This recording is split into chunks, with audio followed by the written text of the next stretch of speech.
Welcome back, everybody. We're in the shop, Big Moon Arcade. You know what this is, people? Do you know? Seriously?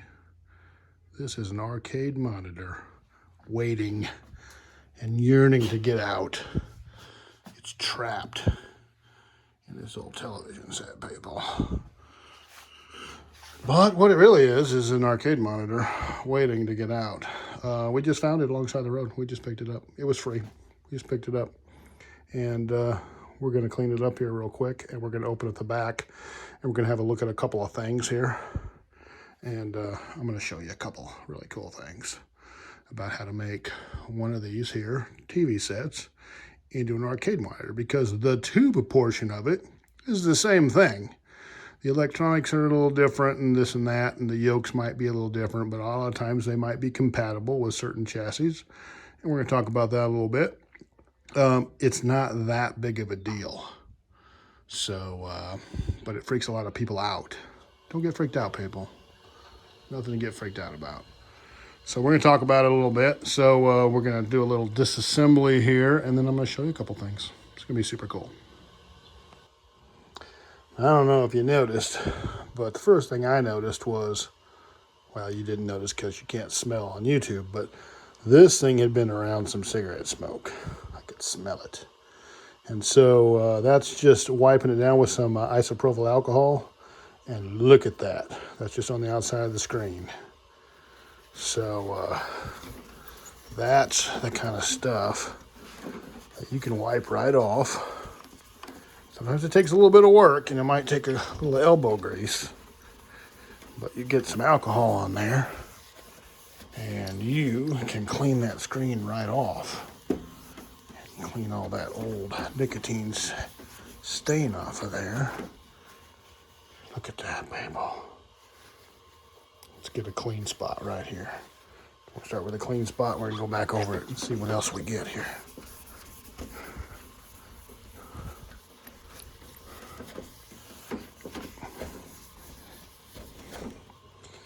Look at that. Filthy, filthy, filthy. Just wanted to show it. This one's pretty bad. Sometimes you get inside of an old game that's been in a bar or something, and you will find this. I mean, you can see it. It's just brown stain. It's cigarette smoke. Something from yesterday. You don't see that anymore. But there you go. We're cleaning it up. So we're going to tear into it, and we'll show you some of the guts here in just a second. Okay, so what we've got is, we took the back off, obviously, and this thing was really dirty, so we just took the old shop vac to it. And I like to take like an old paintbrush and then kind of dust it and then use the shop vac to clean the dust off, so it's kind of gentle. It's a Phillips tube, okay? And, the tube type doesn't really matter as long as it's a 19-inch and the angle here on the tube is the same as what you're replacing. That's the main thing. This is the yoke is, what's either going to be compatible and what's not. So there's a few different schools of thought on this, but I'll show you what I've had good luck with. Like on this particular one, you've got two different plugs. One of them's going to be your horizontal windings, and one of them's going to be your vertical windings. And so they're going to have a different ohm setting. So if we get our meter out here, and it's all set up for ohms, so we're going to set it down here, and we're going to want to hand this bad chicken for you. So if we stick that one in there, and that one in there, and then we look down here, we got about 4.9 ohms.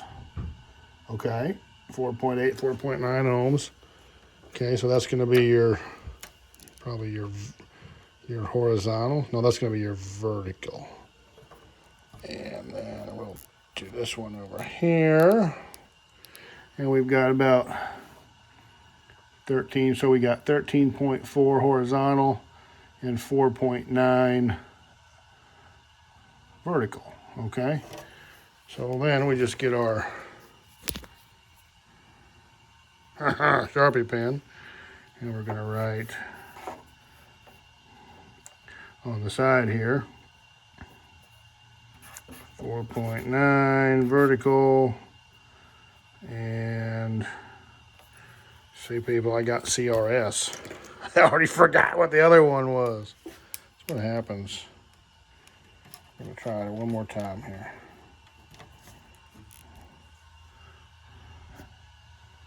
$13.4. Okay, here we go. So that's close enough. So we'll put 13.4 horizontal. So if we get a yoke, which going from memory, something like a K7000 is going to be pretty close to that. So this tube will probably work in a K7000 with a K7000 chassis. So you know, that's the basic idea. So we'll put it in our inventory here. We'll put the back of it on, so it'll be protected, and we'll just store it. And we've written on here what it is. So, oh, and the other thing is, you know, there's a couple different necks too. This is a small neck with a 7-pin small neck. So, you know, we'll write that on there too. We're on there. Small neck. Little. See? All right, which, you know, basically most of your 7000s are, so that should work just fine. So yeah, we got it cleaned up, and we're ready to rip. So that's kind of how you start off. And when we get a tube that is really like on a chassis, that's all like burned in middle dim or something like that, then we may use this one here. Now, I did turn it on before I tore it apart, and it does work. It came right on, and you know, had just a bunch of snow on it. So we know everything worked, and we know the tube is decent at least. So there it is. We'll put it back together, and we'll put it on the rack, and we'll keep it until we need it. Thanks for coming along wherever you are, and whoever you are, have a wonderful night. And from the shop at the Big Moon Arcade, we bid you a good evening. Oh, people, I apologize. The video's not over. There's some important information. So, you know, my buddy, I'm working today, and my buddy calls me. My buddy John, who's actually a subscriber to the channel, people. Thank you, John. He calls me and says, "Hey, Kelly, there's a TV down the road here, sitting alongside the road," and you know, otherwise I wouldn't have known about it. So, of course, I just ran right down there and checked it out. And sure enough, this is what I looked at right here.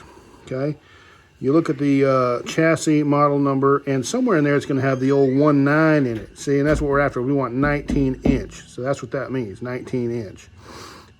This particular one, Greenville, Tennessee. Interesting.